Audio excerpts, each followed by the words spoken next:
薄紅の雲を切り裂く鉄の雨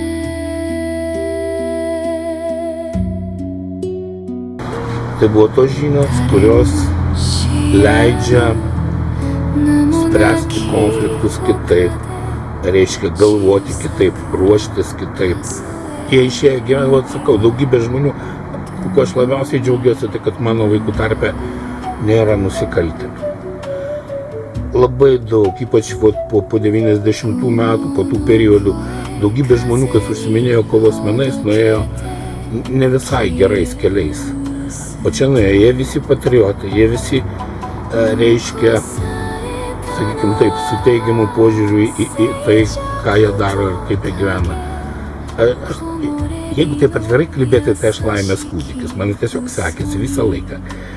Nežinau, be rankų, be kojų, bet su gera galva, ko gero geresnis nylė negu tas, kuris ten su kalnas raumenų ir gerai šokinėja. Reiškia, čia yra kur kas svarbiau.